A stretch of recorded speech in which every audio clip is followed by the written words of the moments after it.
I think we're going to have a conversation here tomorrow morning, in terms of what that looks like. I thought he moved around pretty good today.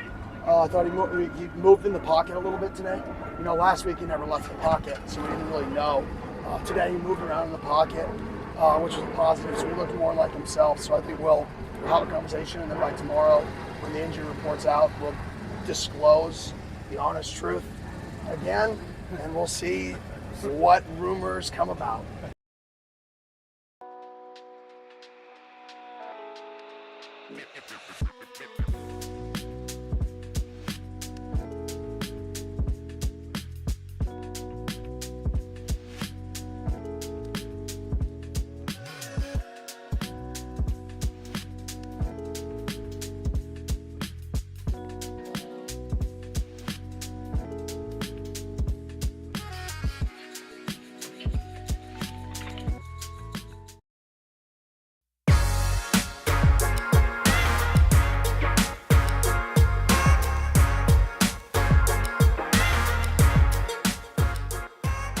Happy Tuesday, and welcome into the PHNX Sun Devils show, of course, presented by Branded Bills. Make sure you head to brandedbills.com and use that code BBPHNX for 15% off your first order. I'm Anthony Totri, joined as always by Fat Albert. We have the Deli Man behind the Mac, making all of the magic happen. Hit that like button, hit the subscribe button, and drop a 5-star review wherever you get your podcast. Jake in the chat, Megan, Sharon, McKay, Parker, so many others. We appreciate everybody stopping by on a Tuesday afternoon to talk about the Arizona State Sun Devils with, of course, Texas Tech, the number 7 team in the country, coming to town this week. The big question, though, Erik, will Sam Leavitt be out there for the Sun Devils? Oh, I hope so. I really hope so. Obviously, we'll get into that. I mean, we got what the Texas Tech side of things feel like and what they expect from Sam and from this team, and we can get into that a little bit later. Before we get into that, though, I want to give a big thank you to all of the members in chat, because PHNX as a whole is absolutely crushing it on a members rate, and the ASU community is such a large part of that. So a big thank you to all the green names that we have in chat. And if you want to join, we will throw you a party. Even though we're in 2 different rooms, we'll be partying in 2 different rooms. So if you want to become a member today, you can. The join button is right next to that subscribe button, right next to the channel name. There is so much green, as Dalton says in the chat. There are That's so what we many like members. to see, man. That's what we like to see here on the Sun Devil show. I just want to say thank you. Just members galore for ASU. And we notice and we appreciate it. So we really appreciate every single one of you. Absolutely. I think, again, taking a deeper look at this matchup, got a ton to get into today. Erik kind of teased it.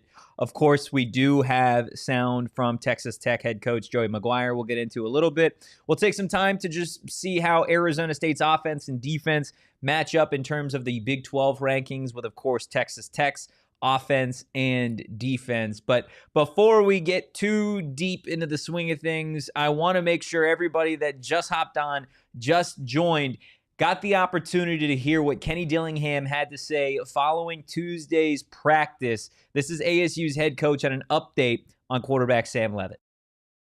I think we're going to have a conversation here tomorrow morning, in terms of what that looks like.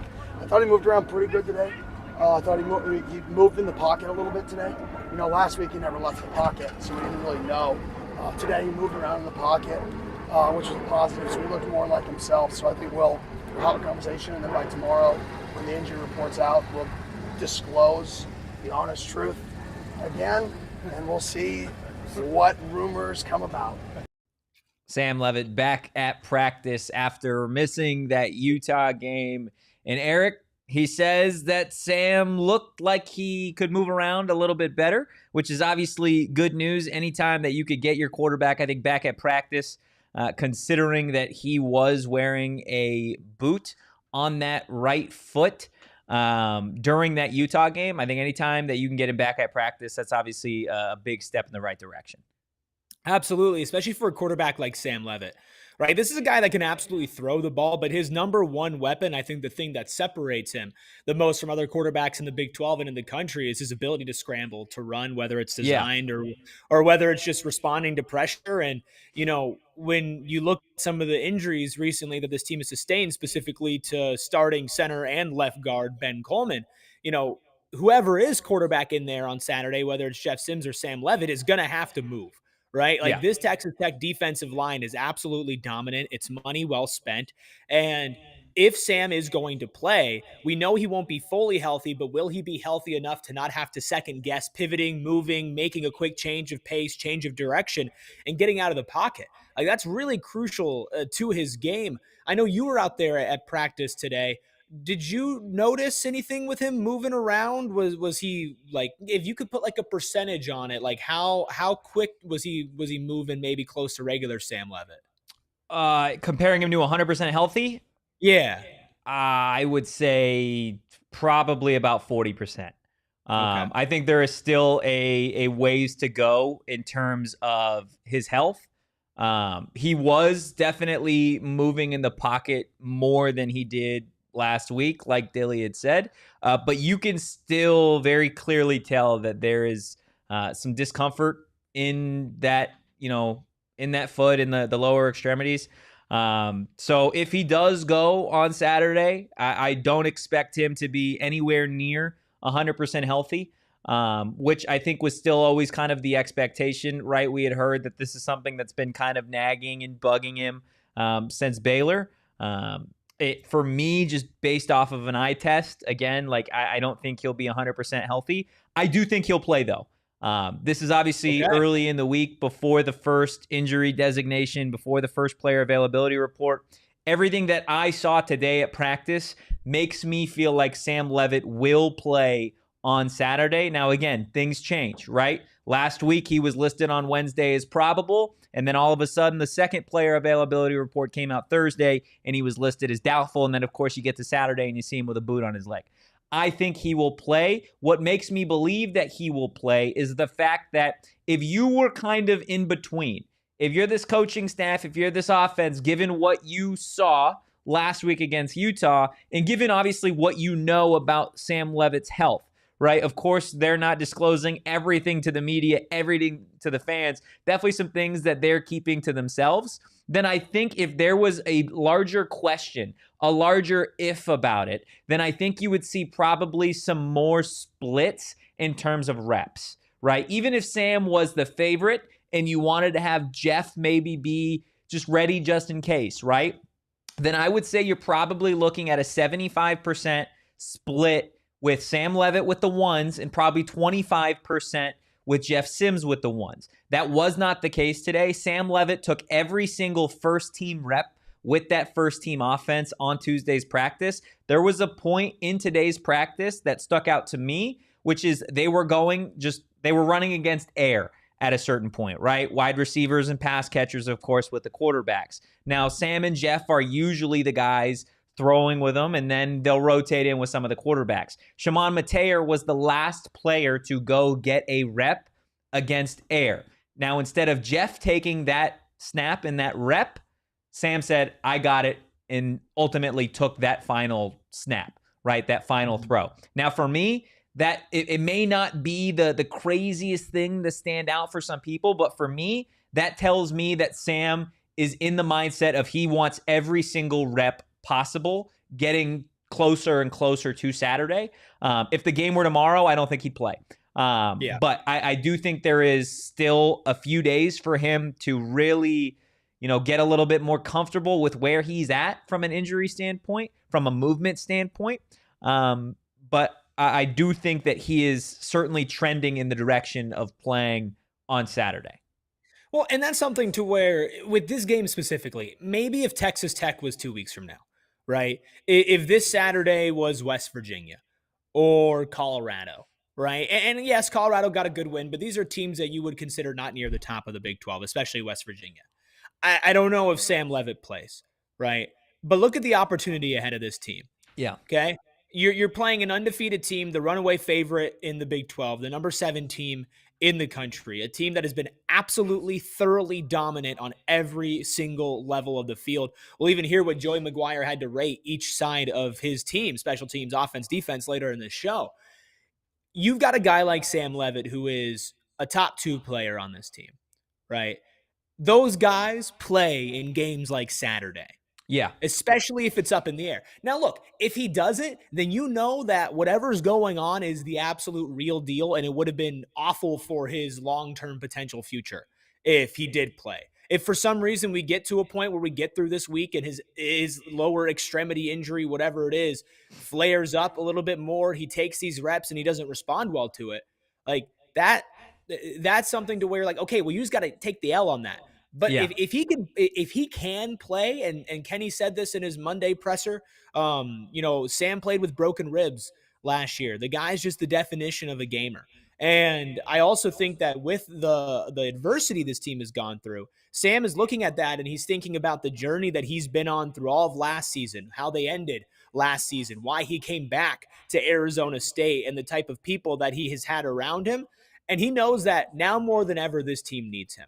Yeah. Right. And they need him bad. Also, Jeff Sims should be completely comfortable getting second string reps and whatnot. He had to do second string reps a lot last week as well. If it comes to the point where Sam Leavitt is playing on Saturday and it's not sustainable and you got to take him out of the game, then at least you gave it a shot and you know what you got in Jeff Sims. You put him in and you pray and hope that something can happen against Tech. This just kind of screams we got to do whatever we can to win this game on Saturday. Yeah, 1,000%. I think you bring up a couple interesting points. I want to get to them here in just a second, but I do want to point out Dalton has become a member, a supporter, now in the Supporters Club, going from a loser to an MVP. Absolutely love to see it. And here's the thing about Dalton. And Dalton said in the chat, Dalton is usually a listener on Spotify, rarely able to make it to the live stream. But the first time that we see Dalton in here, Dalton's like, oh, y'all doing members? Oh, well, you guys deserve this support. And so, Dalton, we appreciate you. We appreciate all of our audio listeners. Just remember, you can be a winner even if you're an audio listener. You just got to jump in here and be a member.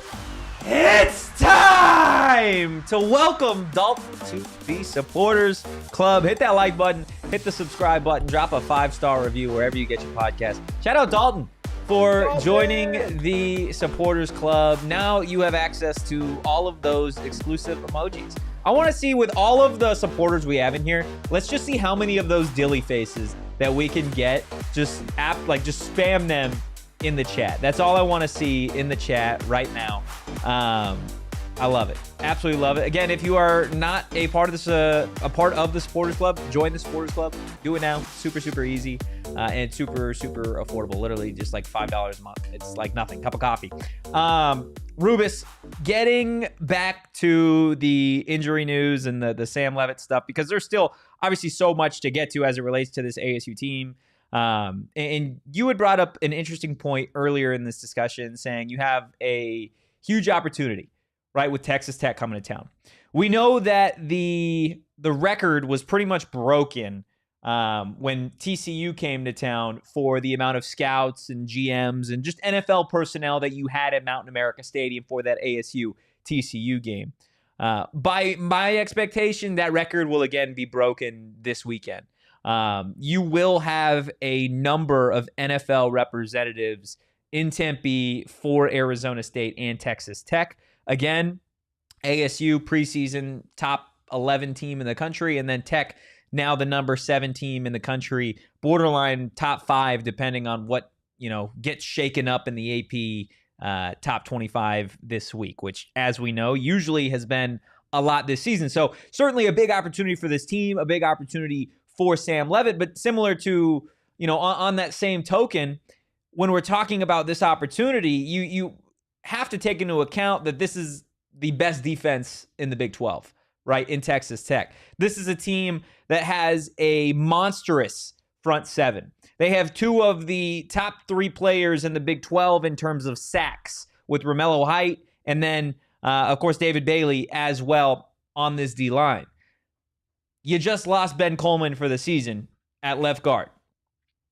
For me, this is now you may have to change the way that you operate your offense this week based off the fact that Sam is not going to be 100%. The mobility is not 100% there.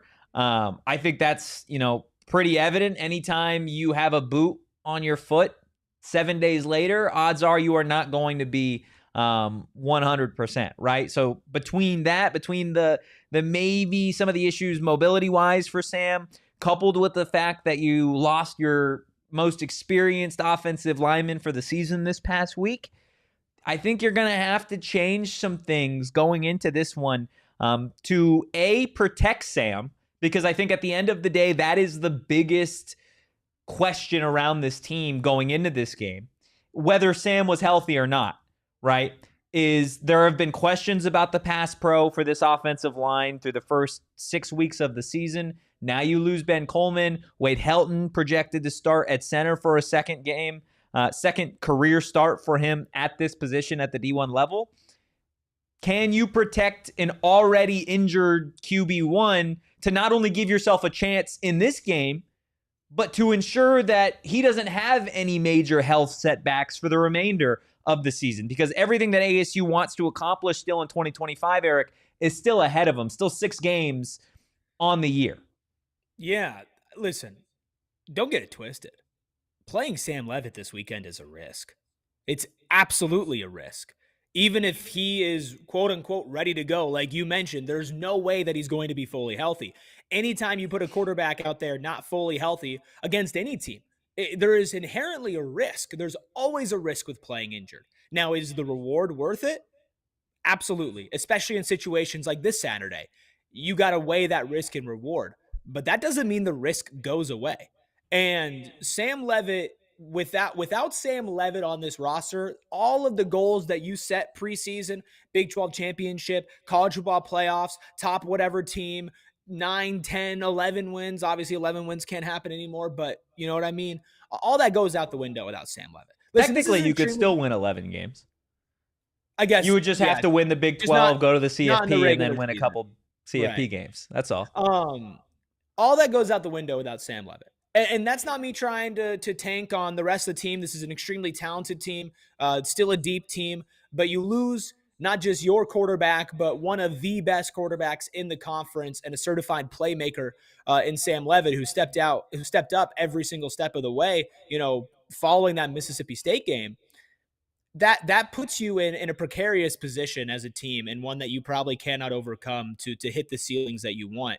So there is a really, really big risk with playing him this weekend. I also want to mention, you say, hey, big opportunity for ASU this weekend. How about a really big opportunity for Texas Tech? Not just because they're really good and they can go into the top 5 with a win, but this is the defending Big 12 champions at home, homecoming game. We'll hear from Joey McGuire later. He mentions, this is a really big deal for Texas Tech, who's trying to cement themselves as the team this year. You want to know who else was a top 10 team last year at the beginning of the season? BYU. BYU was a top 10 team. What happened with BYU? They didn't make it to the college football playoffs. They didn't make it to the Big 12 championship. Texas Tech is trying to make a statement, and they're trying to do it every single week, but every team tries to make a statement against this one, because this is the defending champions, whether they have Ben Coleman or not, whether they have Sam Leavitt or not. Arizona State is still the defending Big 12 champions, and you're at home for a homecoming day game on a Saturday. That's a big deal for Texas Tech. Yeah, 1,000%. Wanigan says, speak comforts to us, Totri. Look, what I can say again is the most comforting thing, if you're an Arizona State fan, is that Sam Leavitt is out there, that he is out there practicing. He is not out there watching. Sam Leavitt is a competitor. That is why part of the reason why Kenny Dillingham and Marcus Arroyo wanted Sam Leavitt to be the guy, right, is because he is somebody that wants to compete, is going to compete in everything. With that said, sometimes you have to, as a coach, protect the player from himself. And I think, again, we'll monitor the situation. They're back at practice again on Wednesday. We'll see what the availability looks like there. We'll see if the mobility changes at all from Sam. We'll see if anything changes in terms of first-team reps, second-team reps, tempo reps, all of that stuff. Because that's obviously an indication as to what is going to come a little bit later on in the week. I think, again, Wanigan, the most comforting thing that I can tell you is that as it stands right now, if I had to make a yes or no, if Sam Leavitt plays on Saturday, I would say yes. I would say the answer is yes, that Sam Leavitt likely plays on Saturday, but I would say that with a caveat that last Wednesday he was listed as probable and then went doubtful 24 hours later. So things change. That's just kind of the nature of injuries when it comes to this type of stuff. Obviously, there is going to be ways to try and boost that protection for Sam Leavitt this week against a ferocious front seven that Texas Tech boasts. Some other interesting points that I want to get out there just in terms of ASU's practice. Like you have been teasing, we've got some Joey McGuire sound. We got to look at how these teams stack up against each other. Still a ton to go here on this Tuesday edition of the PHNX Sun Devils show. I promise we're going to get to all of it, but we are going to go ahead and take a quick break. Listen, branded Bills, amazing. I'm wearing it right now. It looks good. I know Shane is jealous of it, and I would be too. I'm jealous of every branded Bills hat that I don't have because branded Bills gives you gear that stands apart from the crowd. And it's not just that they have so many different ASU hats, whether it's a snapback, a trucker, a fitted, a beanie, or even a custom t-shirt if you want it, but they have it for the Phoenix Suns and for 40 universities across the nation with their campus collection. Plus, they also want to partner with you. Yeah, that's right. They want to partner with you because you can get your own custom headgear like we have at PHNX with a bunch of custom hats and everything with branded Bills. No hat is more comfortable, more well-made, and more durable than branded Bills. And right now, you can get 15% off your first order. All you have to do is head to brandedbills.com, use code BBPHNX for 15% off your first order. That's brandedbills.com, use code BBPHNX for 15% off your first order. There are parts of adulting that you have to deal with every single day, and then there are parts of adulting that you only have to deal with a couple days out of the week, maybe every other week. When it comes to finances, well, that's something as an adult you got to deal with every single day. Almost feels like every minute of the day you got to deal with finances. So why not rely on somebody that you can trust? I'm talking about Desert Financial Credit Union. No one better when it comes to managing your finances. The reason I look to DFCU is because when it comes to finances, there are a bunch of different avenues: checkings, savings accounts, mortgages, loans, credit cards, investments, so much more. But it's all good. It's all okay because Desert Financial Credit Union, they got someone to help you and answer all your questions when it comes to all of the different avenues of financing, and they've been doing it for a long, long time. Erik Ruby's great-great-great-great-grandparents have been involved with Desert Financial Credit Union. Isn't that right, Rubus? We wouldn't lie about that. Amen to that, brother. I love it. Look, plus they're trying to help you get some free money. When you open a free checking account online, get $200 in bonuses. Get started by visiting desertfinancial.com/200. Of course, today is Tuesday, but I don't know about you guys. I'm looking forward to Friday a little bit more than usual, and that's because we got a PHNX Sun Devils live show at 5:30, much later than normal, but it's for a good reason, Erik. It's because we're over at Rally House at Tempe Marketplace. I'm so excited. My favorite Rally House location, the first Rally House location I ever went to. And we're giving away 5 $50 gift cards to those in attendance via a raffle. Totri is going to shake babies and kiss hands and maybe sign your forehead as well. But come out to the Tempe Marketplace location, Rally House, this Friday, 5:30. Get ready for Texas Tech ASU with us. Get yourself some new game day gear and possibly get it for free if you do win the raffle. Also, come see just how tall Shane is because he's pretty damn tall if you didn't know. Shane is pretty damn tall. What am I, some type of sideshow? No, you're not some sideshow, No, man. you're Look at the this. show. Come look at this freak. Come look at this. This guy is Come so look at- come tall look it at will this. freak This you is- out. You're just guy. our little circus animal, man. Yeah, that's a sideshow. It's nothing crazy. On the topic of height, I do have something that I want to address with everybody. How do I put this? Jason Brown Jr.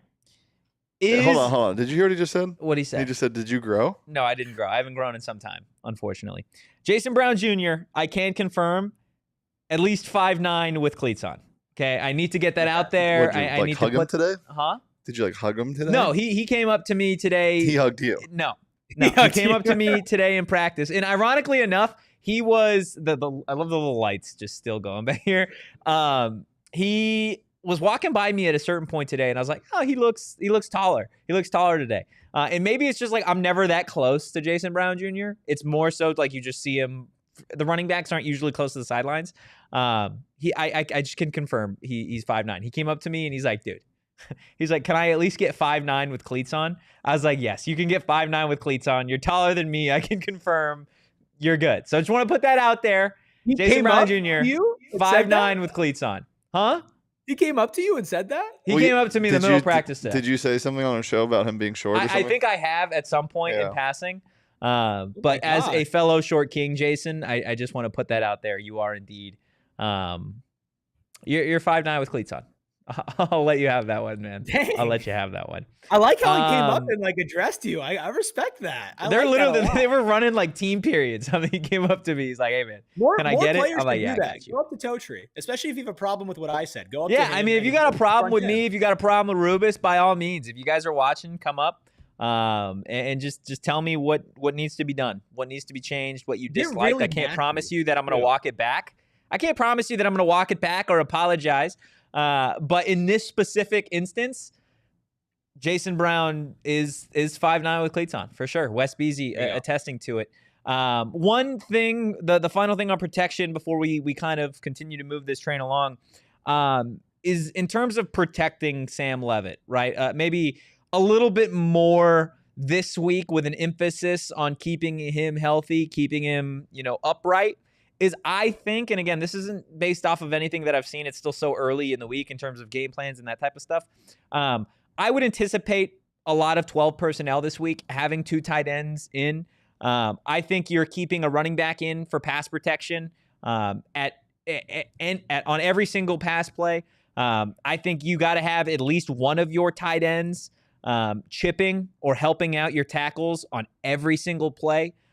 Just again, simply to try and slow down what Texas Tech is going to do in terms of bringing extra guys, in terms of showing pressure, simulated pressure. You are going to need every extra body you can to limit the speed and tenacity of that Texas Tech front seven. So I would expect to see a lot more of that. I would also expect to see Arizona State get the ball out a little bit quicker if Sam is playing. Again, if it goes to Jeff, then I think things change a little bit.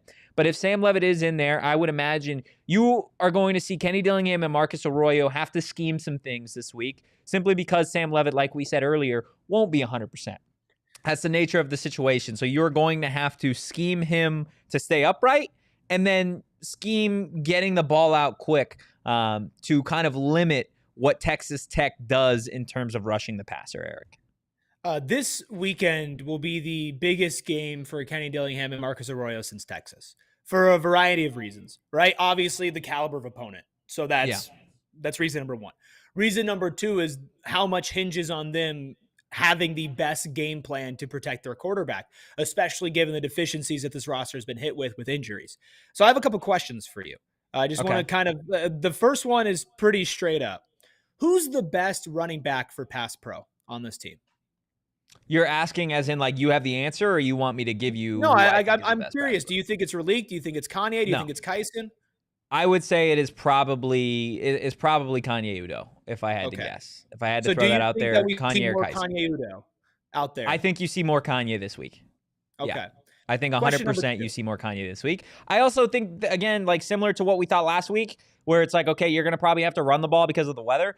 I think, again, like running the football is going to be a huge emphasis here if Sam is playing, right? Because you are going to want to run the ball. You're going to want to open it up with play action. You know that this front seven of Texas Tech is going to be coming after Sam Leavitt. Best way to slow them down is have an effective ground game. It's the only way to do it. Yeah. I think with Kanye and keeping him in, especially when you're going to try to find Jordan Tyson, if you're trying to have a little bit of a deeper pass, I feel like Kanye's got to be in for that. But to the point of getting the ball out really quick, one of the most dangerous plays this team has in its pockets is just a quick little dump off to Ralik Brown and let him do what Ralik Brown does, right? Yeah. So you do have the weapons to do that, especially if Sam throws it, correctly, kind of leads him to it, and he's able to get a little bit of a running start. He's still got the speed to beat all of these linebackers that on Texas Tech. Question number two, and this is kind of like the $1 million question. Say Sam Leavitt plays on Saturday, right? But for a couple of reasons it doesn't look great. Either you can't protect him and he can't get out of it. He's clearly not 100%. Do you pull the plug? Do you take him out of the game and put Jeff Sims in, or do you rock with him until the end of the game? I think it depends on how the game's going, to be completely honest with you. If we're talking about a game that is within reach, then I think you're going to see Sam Leavitt out there. If it is a game that turns into a runaway, similar to what happened against Utah, then absolutely, you take him out of that football game. But again, there's a chance he doesn't play, right? He's listed as day-to-day for a reason. If he was green-lighted, good to go, then he would be 100% starting, and there wouldn't be any reason to talk about Sam Leavitt. Any other reason than, hey, he's just prepping for the number 7 team in the country coming to town. But that isn't the case, right? Things change when it comes to injuries. We've already mentioned it before last week, going from probable to doubtful to a boot on his foot. So we'll see. I think, yeah, you pull him if this is a game that gets out of hand. I think if he does start this game, then you have put all your eggs in that basket. That Sam Leavitt, who has taken every first-team rep up until this point this week, is going to lead you for 4 quarters against Texas Tech, someone that has a 10-1 record against Big 12 opponents, somebody that hasn't lost a game at Mountain America Stadium as a Sun Devil. That's Sam Leavitt. We'll see, right? Things change. In terms of what he does well as a quarterback, right, versus what you may see a little bit more of this week, I think there has been a lot made this season about Sam Leavitt doing stuff off schedule, right? Because of the nature of his injury status and what we've seen, I think he's going to need to be the best on schedule. He's going to need to have the best on schedule performance that he has had to this point this season. Because in terms of mobility, I'm just not so sure where he is going to be at on Saturday. But again, part of what goes in that is how do you protect him, right? Do you protect him as well as you did at points last season? Or do you have some issues that we've seen here in 2025? What does that offensive line look like without Ben Coleman? As it stands right now, the expectation is Wade Helton at center and Jametto at left guard, which Jametto started at left guard most of the season. Wade started last week's game at center. Outside of that, you have Atkins at left tackle, Kyle Scott at right guard, and then you have Max Ahanichor at right tackle. So there's not really too much movement there. I think you probably see more Cameron Hartpool this week. Again, a more traditional block first tight end, even though Shaman has been really solid blocking this season. You're going to need those tight ends to act as, tight ends are already supposed to be like 50-50 were pass catchers, 50-50 were blocking. I think this week you're going to need them to be more blockers than they are true pass catchers. I think you're going to lean on Shaman as a security blanket in this game. But ASU winning or losing, Erik, falls, it's going to go so much deeper than just is Sam Leavitt playing, right? Because this team lost last week to Utah by 32 points, and we both sat up here on the post-game show and said, guess what? Like, even if you have Sam, you don't win that game based on the way that you performed against Utah, right? Doesn't make up for the 32 points out there. You got dragged around, you got kicked, you got punched, they stole your lunch money and stuck you in a locker, like we said. There was an intensity today and an urgency at practice that I don't know if I've seen so far in 2025 at a practice. Saw it last year, not a ton this year though, and Kenny kind of admitted it today, saying that, you know what, he feel like he's gotten a little softer on this group going through practice simply because it is a veteran group, right? You've got players wearing green non-contact jerseys and they're still out there at practice going through the motions, but not taking any hits, not delivering any hits, right? They're in non-contact jerseys. That wasn't the case today.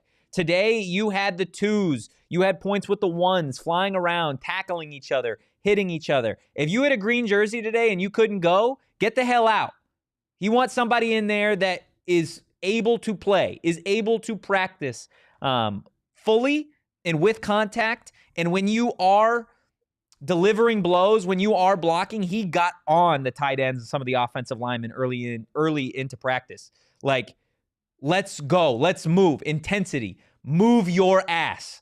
type of stuff today at practice. And I think this team needed that, right? It's something that we saw against Utah. There wasn't a physicality to ASU against Utah, which is nothing like we've seen from this team over the last year and a half. It's been the complete opposite, right? Going to the Texas game, the Iowa State game, the U of A game, all those games at the tail end of last season, you saw a very physical, hungry football team.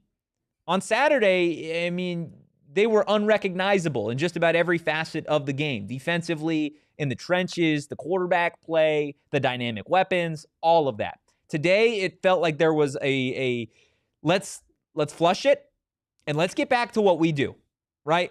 And that's being a physical football team that's going to play for 4 quarters, and it doesn't matter. He said today, he was asked about Sam again. Like, you know, he was asked, I think, somewhere along the lines of, like, do you think that Sam not playing, you know, put part of that out there, part of the physicality issues and that type of stuff? He said, no, that's soft. He said that is absolutely soft, right? And that's an excuse. If your quarterback isn't playing and then all of a sudden you show up lackadaisical, you show up not ready to play, that's on you. That's not on Sam. That's not on anybody but you. You're going to see a more physical team this week, and they need to be. They need to be the most physical team possible if they are going to compete with the number 7 team in the country. It's about damn time that they have a practice like that, right? I mean, they've needed it, and I hope that Utah is a wake-up call, right? Because I don't know if there's really an excuse to do that, but the only way that you can stomach it is if you never go back. And now here's the hard and honest truth, is that they could show up on Saturday and they could play physical and they can tackle well and that they can maybe play at the top of their abilities as best as possible. There is a legitimate chance that Texas Tech is just better.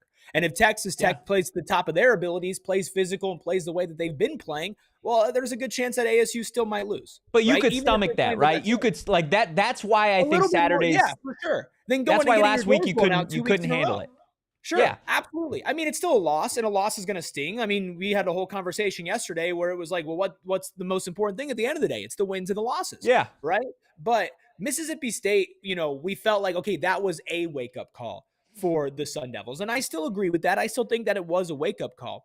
But what we have still progressively seen is that this team has yet to hit the level that they need to.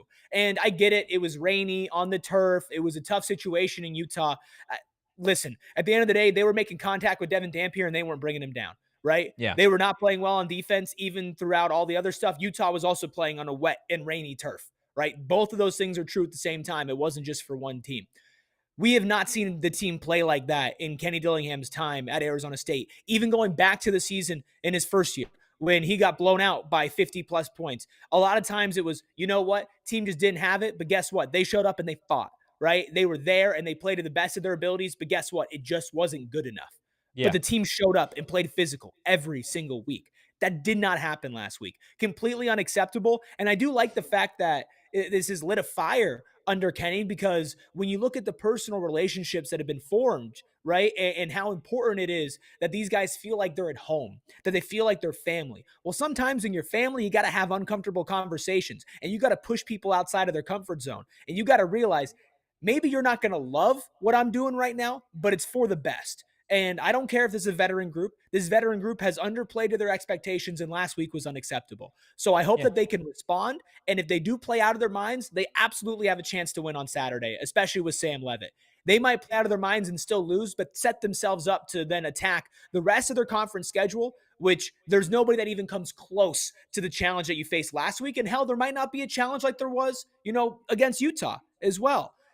These might be the 2 toughest weeks that you have, and you could go and play physical this game, set a tone, and then rip off the rest of the season with wins if you feel good leaving this week, even if you pick up a loss. Like, there's multiple ways to win this weekend outside of the final score, although you would like to not pick up a second conference loss in as many weeks.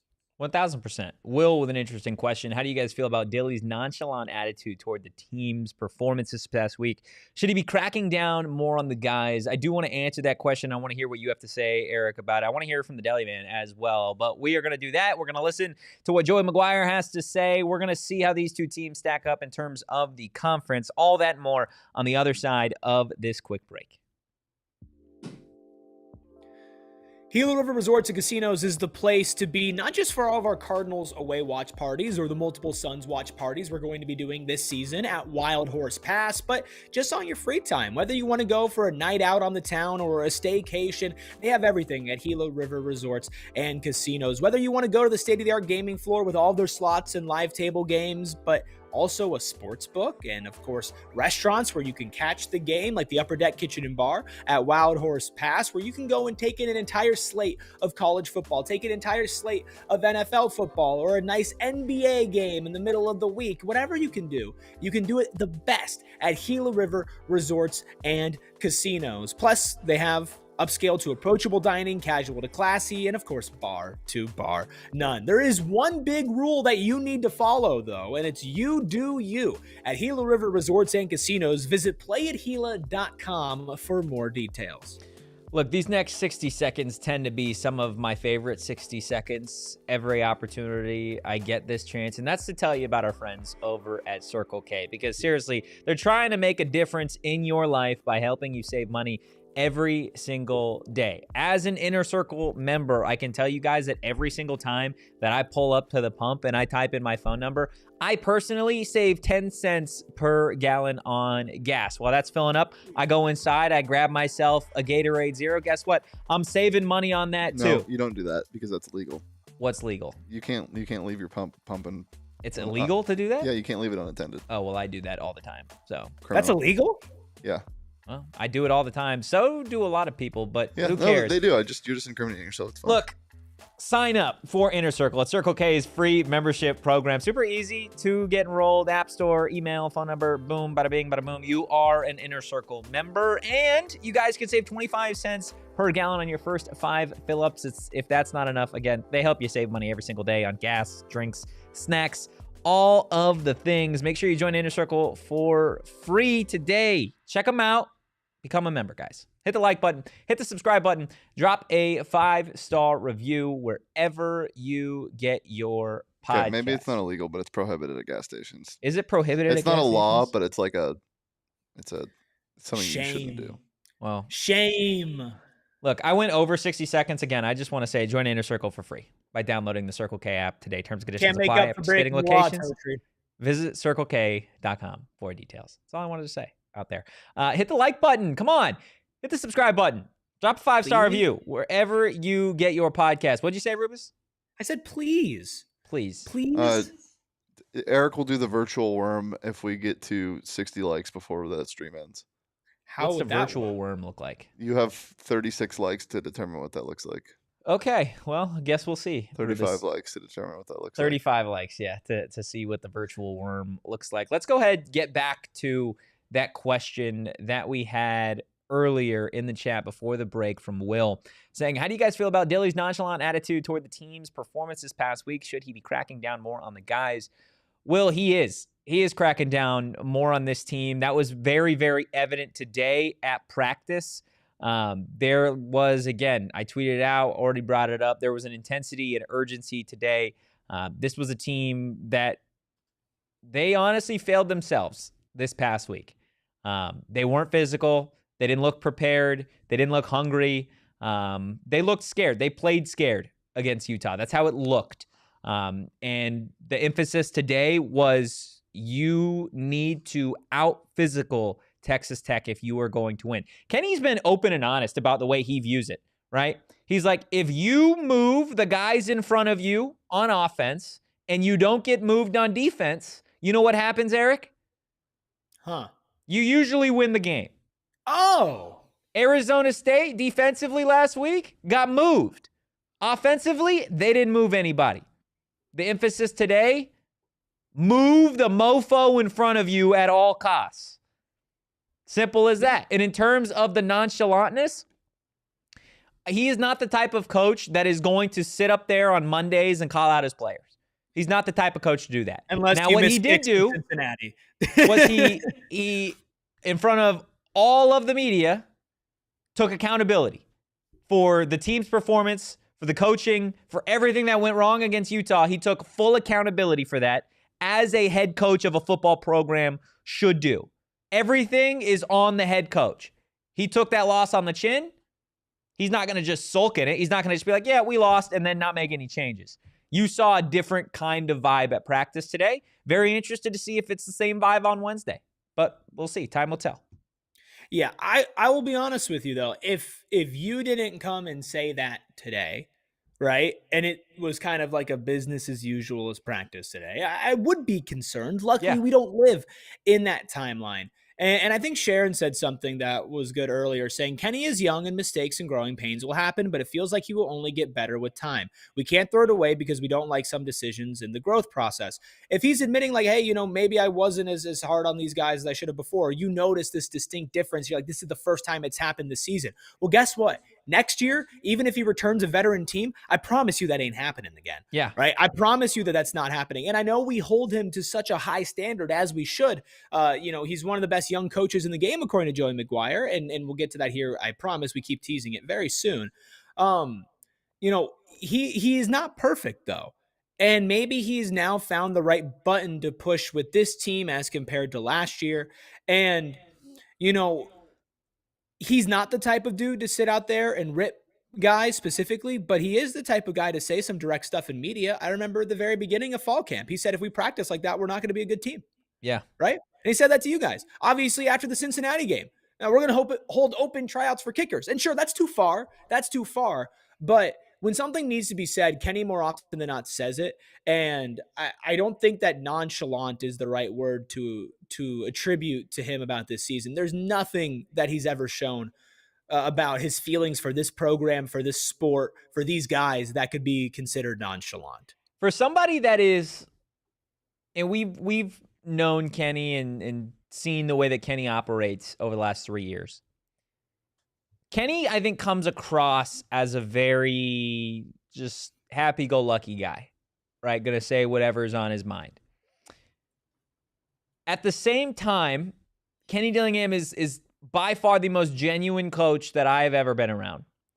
Him and Marcus Freeman are very similar in that sense, very genuine. Kenny Dillingham is a very calculated coach, a very, very calculated coach. If he says something to the media, it's purposeful. If he decides not to say something to the media, it's purposeful. He's calculated. He understands the issues. He understands how to fix the issues. And that's really all there is to say about it until we see what this team looks like again on Saturday. I know we want to get to the Joey McGuire sound, which we will do. But I just want to show everybody again kind of what ASU is up against here. Not to say they can't do it. I think it's a massive opportunity that would go down as the biggest win, the most instrumental win for Kenny Dillingham to this point at Arizona State, potentially more so than that Big 12 championship game, just based off of where this team is at, the circumstances of what this season is as it stands right now. But this is an Arizona State team that offensively and defensively, they're going to have their hands full against this Texas Tech team. Let's take a look at how the Arizona State offense matches up against that Texas Tech offense. In terms of total yards, ASU, 11th out of 16 in the Big 12. Who's number one? Well, it's the Red Raiders. Through the air, in terms of passing yards, Arizona State, 14th. Just two teams worse. Who is a top two team? Well, it's Texas Tech sitting at second. In terms of on the ground, we know this is where Arizona State is lethal. So far this season offensively, they are fifth in the Big 12 in terms of rushing yards. Don't worry, Texas Tech, they're better. They are third. In terms of points scored, ASU 13th.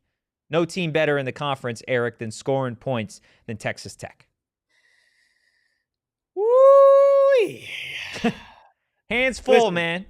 Not only is Texas Tech awesome at offense, and they were last year too, ASU has been severely underwhelming on offense as well. Those numbers I don't think represent ASU's ceiling, but certainly they represent who they've been so far this year. Now, we've mentioned they have a lot left on the table, and there's a lot more that they can get better at. Well, hey, this weekend's a great time to get better at all that stuff. Red zone offense, passing deep down the field, getting other wide receivers besides Jordan Tyson involved. Hey, this is a great time for all of that, because if you don't do that, listen, your defense could play out of their mind. Texas Tech's offense might just be better. right? Like that just might be the case. You could play great. Texas Tech might just be better. You got to play out of your minds, and those numbers are not sustainable. You're not beating Texas Tech scoring 24 points this weekend. You're just not. Absolutely not. Thomas Bossy in the chat, just all caps. Malik. Ralph, what kind of conspiracy is getting cooked up in the chat? Or are we cooking it up? Are we cooking up a conspiracy that I don't know about? I think They're that just about people are talking about how Kenny's keeping players out, like because of the Kyson thing when he was injured. But that's not what he said. He said they put him on the injury report as so, and then they realized you probably shouldn't play him. You have to remember this is not just an injury report, and I think Kenny did a good job of kind of putting it into words on Monday that this is a player availability report.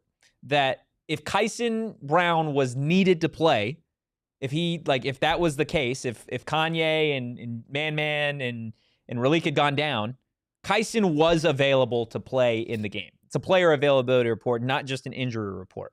Now, he did say that maybe he should have been listed separate, like in a different way than he was, right? Maybe he should have been on the player availability report, maybe listed as questionable throughout the entire week. Based off the rain, based off the circumstances of the game, they didn't need him to play. I'm very interested to see what that looks like again this week in terms of the running backs. Because, again, in terms of pass pro, you're going to need everything that you can get. I think Kanye and Kyson are probably comparable in terms of pass protection, in all honesty. So I'm interested to see just kind of what that looks like overall. We've talked a lot about that Texas Tech defense. And there's a good reason why. Because take a look at what this Texas Tech defense looks like in comparison to ASU's defense. An ASU defense that, if you remove that Utah game, Eric's been really, really good, but still not as good as what Texas Tech has been so far in 2025. In terms of yards allowed, ASU doing a solid job. 7th in conference. Texas Tech, though, they are number 1. In terms of passing yards allowed, ASU 10th. Texas Tech, well, their secondary ranks 6th in the Big 12 in terms of passing yards allowed. On the ground, we know ASU has a really solid run defense. Now, of course, that was absent against Utah, but overall for the last year and a half, been one of the best groups in the country at stopping the run. None better, though, than Texas Tech so far in 2025 in the Big 12. And then points allowed. The same team that scores the most points, Erik, also gives up the fewest. Texas Tech, number 1 in the conference, ASU 11th in terms of points allowed. So if I'm doing the math correctly, when I look at the offensive and the defensive numbers for Texas Tech, I come to the conclusion that they're a pretty damn good football team. The fact that they're number 1 in both makes me sick. Yeah. Number 1 offensively and defensively in the Big 12. They're absolutely nuts. They're a juggernaut, man. You can remove the conversation about the power of friendship. These guys are clearly friends. Clearly friends, and they money are does solve all your problems, man. very good football players. And Kenny had said it on Monday. Like, he was asked part of the reason why this defensive line, this front 7 is so good this year. And I don't think a lot of people realize this, is Texas Tech added a bunch of new players, obviously, along that defensive line. They didn't lose a ton of players along the defensive line. So the guys that were starting for Texas Tech's defensive line a year ago, they're now the 2s. They're now the depth pieces to what's an elite front 7, an elite defensive line for Texas Tech. So the rotation in the depth looks different, right? Where some teams may have to rely on one transfer here or there. Or maybe they have to rely on some young guys that I think Arizona State may have to do at certain positions this week and moving forward based off of the Ben Coleman and Zyrus Fiaseu injuries. Texas Tech doesn't have to really deal with that. They have veterans across the board who have played a lot of college football as starters, as backups, as backups. So that's why Texas Tech has been able to dominate everybody that they've played so far in 2025. Is there oil in Tempe? Is that something that we can tap into? Like, there might be somewhere. There could be. You tell me there's a 0% chance that there's oil to be found in Tempe. Shane, do you know where the oil is? Shane's smirking. Shane knows where the oil is. It's at Rally House this Friday at 5:30. Shane, where's the oil money, man? Head down, hat on, not talking. Dude, he's hiding something. There is tanning oil. Good call, Ralph. There is tanning oil. I wonder if we could market the tanning oil the way that Texas Tech markets just oil.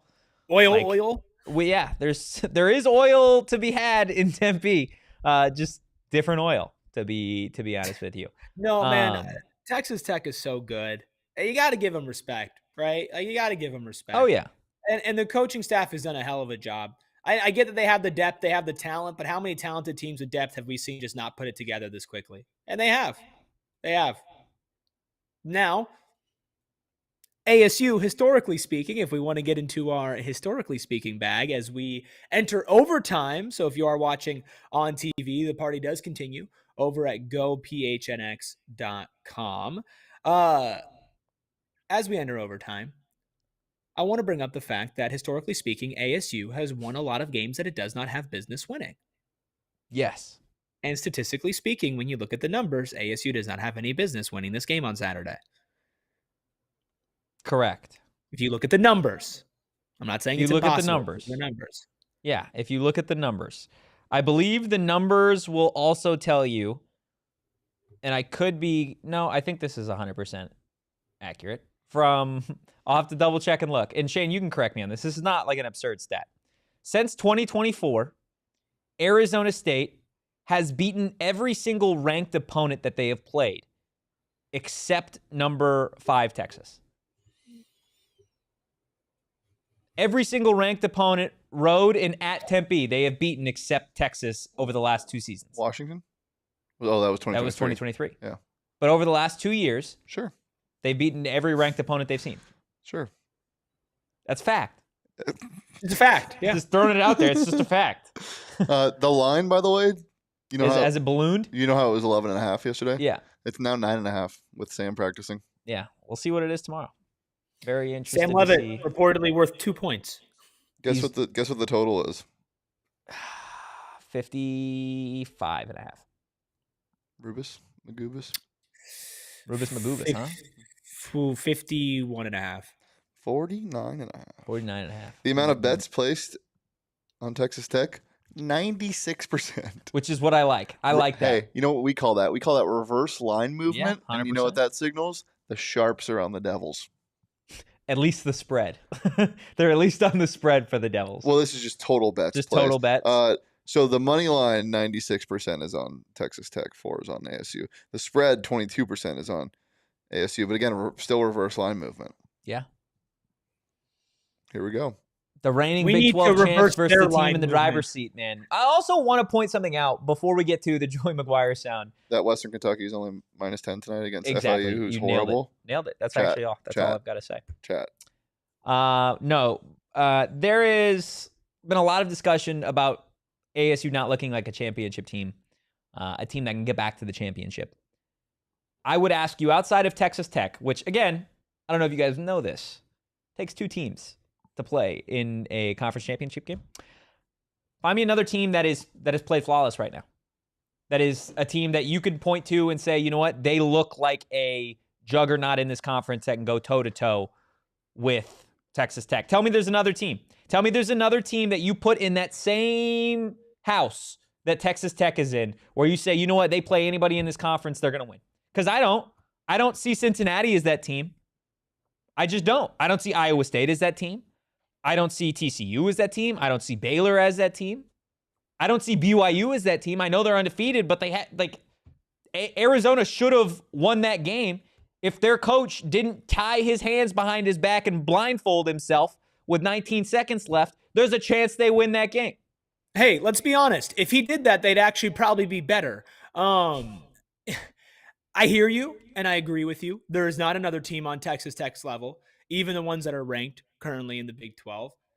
That being said, I think it is less so about the fact that ASU is not in that number 1 tier with Texas Tech, and more the fact that you could look at a couple other teams, and even though they haven't hit that same tier as Tech, they have played better football than ASU. Yeah. ASU's still in it. Absolutely still in it, though. The road got a lot tougher this week with some of your long-term injuries that you got. And this weekend is still your toughest game. And there is still a chance, technically speaking, that you can make the conference championship if you lose this weekend. But it gets a whole lot tougher with 2 conference losses to 2 people or 2 teams that are going to be competing to that for that. So It's not impossible. That being said, they can't play football like they've been playing football. They simply can't. But they have a championship pedigree. They have depth. Hopefully they can get a guy like Xavier Alford back near the end of the season. Hopefully Sam Leavitt can be fully healthy by the end of the season, and whatever run they can go on is good enough to get them back there. I just don't think the problem is that they don't look like Tech. I think the problem is they don't look like those tier 2 of teams that are ranked right now that are playing better football. They could still absolutely get there, though. Yeah, I think 1,000%. That's 100% fair. We've obviously done a lot of talking here over the last hour, and we've teased it the majority of the show.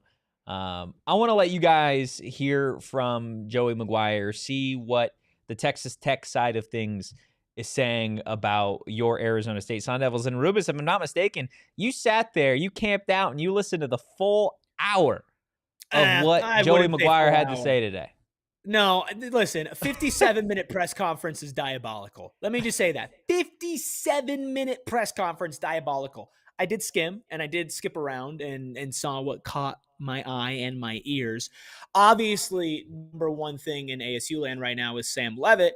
And Coach Joey McGuire said, yeah, we fully expect Sam Leavitt to play. Yeah, I expect him to play, man. I mean, thought process to me was probably if he was really banged up, then you've got to go into Utah and, maybe, hey, let's get as healthy as we can, to play us. And so I expect him to play. I think he's really talented. He extends plays with his feet. He's got a really good arm. He's smart. I mean, he's a guy that's going to play on Sundays. Whenever you face guys like that, it's really tough. I think they have – one of the best receivers in the country, extremely talented. He's got great ball skills. He high points the ball. It's like they have great chemistry. He always knows where, Tyson is. I mean, I was watching a play where he gets flushed against TCU and he just catches a phenomenal pass on the sideline. Really special. I think, they've got a really good tight end that's kind of been his security blanket at times, and he catches the ball well, number 7. And then they have a kind of like a Jacoby Williams, like our advanced scout at running back was really comparing Jacoby and their number 5. I mean, he's really good. I think, I could be wrong, but I think he's leading the Big 12 in rushing, or he's up there, top 1 or 2 or 3.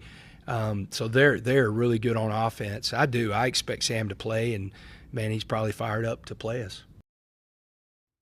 Yeah, I mean, I think both those things are true. I also expect Sam Leavitt to play, and I think Sam Leavitt is fired up to play the number 7 team in the country at Arizona State's place. Yeah, as he should be. Even if he was fully healthy, he'd be fired up to play this game.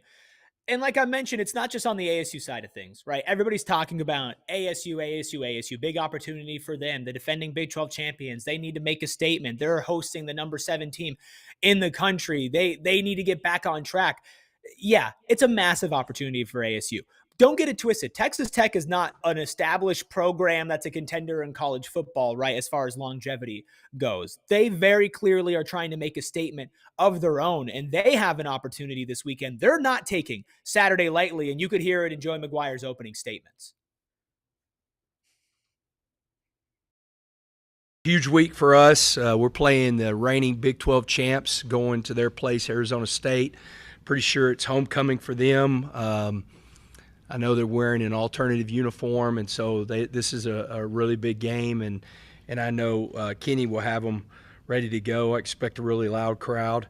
He's done a phenomenal job. I think he's one of the brightest young coaches in the game right now, and really turned the program around from his first year into what he's done last year, winning the Big 12, and then turning around and putting himself in a really good spot this year to compete for it. And so we're expecting a really tough game, and it's a time of the season where you got a lot of football bumps and bruises, and I know they do too, but we've got the best training staff in the country and the best doctors in the company, shrink staff in the country, so we'll have our guys ready to go. I'm really excited. This is going to be an incredible game, and it's going to be great for the Big 12. A lot of people have been mentioning, oh, well, maybe this is a trap game for Texas Tech. Maybe ASU can catch them off guard. Maybe, but you got to remember things are different now. This is the reigning Big 12 champions. You have a target on your back. People know that you're a good program. People know that you're well coached. People know that you're dangerous every single week in every single way. So when your team is maybe underperforming due to expectations, which is something we talked about at length yesterday, guess what? That does not mean that Texas Tech is going into this weekend thinking they're going to blow out ASU by 40. They go, hey, they have some of the most talented players in the country, and we expect Sam Leavitt to play, and we know Kenny is great, and they just won a Big 12 championship. They're going to show up ready to play. That is no ifs, ands, or buts about it. ASU better be damn ready as well, because Texas Tech is not going to be sleeping on Saturday. Yeah. I mean, Bees puts it perfectly. This should be a fun game. It is going to be an electric atmosphere. It's going to be a fun game between two of the best teams in this conference, regardless of what you saw last weekend. Both teams are going to be coached to the top, and this is a game that is going to have major implications on what that Big 12 championship game looks like in December. That's going to do it, though, for the Tuesday edition of the PHNX Sun Devils show. Of course, we'll be back at it at 1 o'clock tomorrow right here on the PHNX Sports YouTube channel to break down, again, the latest from ASU practice. Got some more sound from Joey McGuire that we'll get to a little bit later on, and some sound from ASU that you guys will have, again, getting you ready and amped for a big, big game in Tempe this weekend. But if you enjoyed today's content, want to keep up with the Arizona State Sun Devils, give the show a follow at PHNX_Sun Devils. You can follow me at Anthony_Totri. You can follow Fat Albert at Erik Ruby. That is Erik with a K. You can follow the Daily Man at Shane Deef. Just ready to play as always. And we will see you guys on Wednesday. In the meantime, go Devils in peace. We all silly like the mayor.